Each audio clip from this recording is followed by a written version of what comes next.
راکیش اپنی پتنی سونم کے ساتھ ایک چھوٹے سے شہر میں رہتا تھا۔ وہ چھوٹی موٹی جاب کرتا تھا۔ وہ دونوں بہت خوش رہتے تھے۔ ایک دن سونم بازار گئی ہوئی تھی تو اس کو اس کی پرانی دوست مل جاتی ہے۔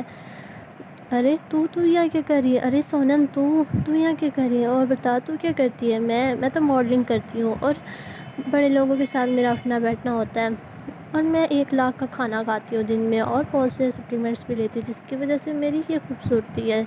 اس کی باتیں سن کے سونم اس کی باتوں میں آ جاتی ہے اور سونم اس کو اپنا کارڈ دے جاتی ہے۔ یہ لو کارڈ میرا، تمہیں ضرورت ہو تو فون کر لینا۔ یہ کہہ کے وہ لوگ وہاں سے چلے جاتے ہیں اور سونم اپنے گھر آ جاتی ہے۔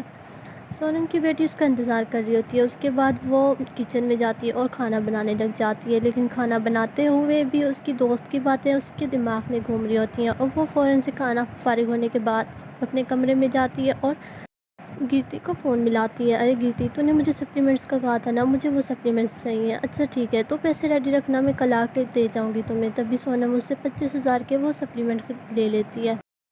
تجھے اور بھی ضرورت ہو تو بتانا مجھے۔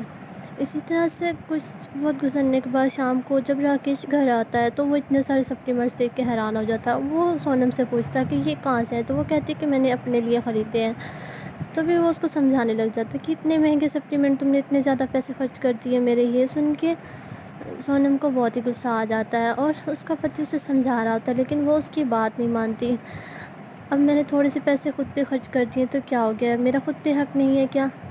میں بھی چاہتی ہوں کہ میں سندر نظر آؤں۔ اب میں نے تھوڑے سے پیسے خود پہ خرچ کر لیے تو کیا ہو گیا؟ یہ کہہ کے سونم وہاں سے چلی جاتی ہے اور وہ راکیش سے غصہ ہو جاتی ہے۔ اور اسی طرح سے کچھ دن گزرنے کے بعد پھر سے سونم اس سے کچھ سپلیمنٹ خریدتی ہے تو وہ اس کو لے کے اپنے گھر چلی جاتی ہے۔ راکیش کے بہت سے پیسے خرچ جاتے ہیں، وہ بہت پریشان ہوتا ہے۔ اس دن کے بعد وہ اپنے دوست کے پاس جاتا ہے اور اسے ساری بات بتاتا ہے۔ تبھی اس کے دوست کی بیوی کہتی ہے ارے وہ کیرتی، وہ تو چھوٹی موٹی ماڈلنگ کرتی ہے اور لوگوں کو بیوقوف بنا کے سپلیمنٹس بیچتی، خوبصورتی کے جھانسے۔ مجھے تو یہ حیران ہے کہ سونم بھابی جیسی سمجھدار عورت کیسے ان کے جھانسے میں آ گئی۔ ارے ہاں، اس لیے تو میں پریشان ہوں۔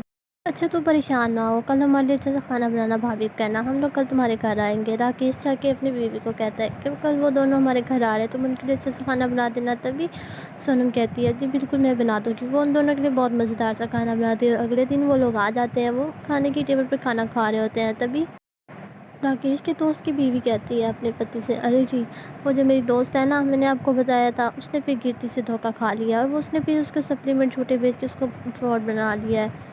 تبھی سونم اس کی باتیں سن کر کہتی ہے وہ تو میری بھی دوست ہے، اس نے کون سا فراڈ کیا ہے؟ تبھی اس کی پتنی اس کو فون ملاتی ہے اور کیرتی سے بات کرنے لگ جاتی ہے سپلیمنٹس کے بارے میں۔ تبھی وہ اس کو ساری سچائی فون پہ کہتی ہے کہ میں لوگوں کو بیوقوف بناتی ہوں اور انہیں جھوٹے سپلیمنٹس بیچ کر۔